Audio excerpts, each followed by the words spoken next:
serious attention in this area. The question is the House to now adjourn. I give the call to the honourable member for Werriwa.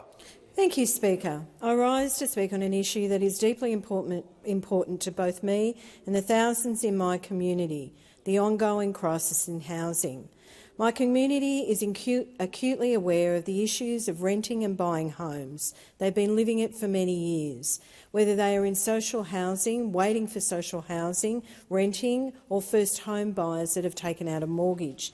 They know all too well that the housing and rental markets are becoming increasingly difficult. Werriwa has suburbs that have seen fast-growing development over the past few years, suburbs such as Austral, Edmondson Park and Kemps Creek. It is also established suburbs in Werriwa that feel the pressure from rising costs of living, rental and mortgage stress, suburbs like Miller, Cartwright, Bonnyrigg and Sadleir. Recently, according to the S&P Global Ratings performance, Bonnyrigg was listed as having the second highest percentage of borrowers who are behind on their mortgage. My community is experiencing all aspects of the housing crisis. The Albanese Government understands these pressures and is acting in a number of ways to address the issues. The May budget increased the amount of Commonwealth rent assistance, which will benefit almost 9,000 households in Werriwa. $2 billion for the National Housing Finance and Investment Corporation liability cap, which will support greater investment in public housing, an expansion of the home grant scheme to help more Australians into their first home, and an additional $67.5 million to tackle homelessness through the National Housing and Homelessness Agreement 23-24. These budget measures were on top of existing investment of $350 million to deliver 10,000 affordable rental homes over 5 years from 2024 through the National Housing Accord, and a widening remit of the National Infrastructure Facility, which will make up to $575 million available to invest in social and affordable rental homes. Last week, the Prime Minister announced a further $2 billion social housing accelerator that will deliver thousands of new social housing homes through Australia, funding that will begin to roll out within the next 2 weeks.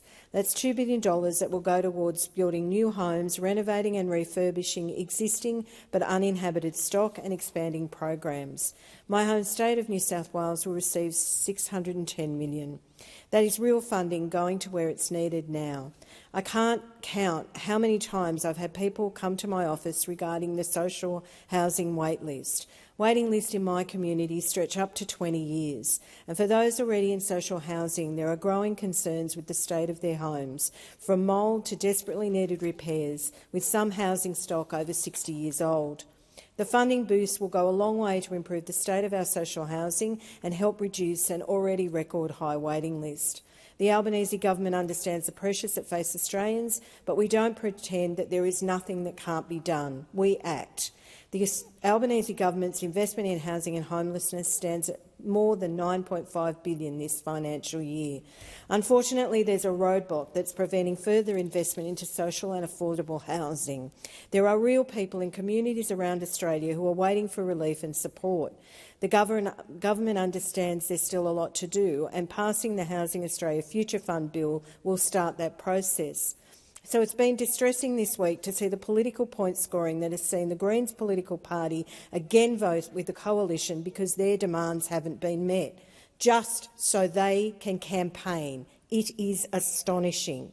The young woman who contacted my electorate office with 3 kids escaping domestic violence on a long waiting list for housing will be equally disappointed through her tears. The Greens have not been supported by social housing advocates, homelessness service providers and housing industry groups who have urged the passage of the bill. Every day this bill is delayed past the 1st of July, $1.3 million a day is not being spent in the social and affordable housing space. That's $250 million for every 6-month delay.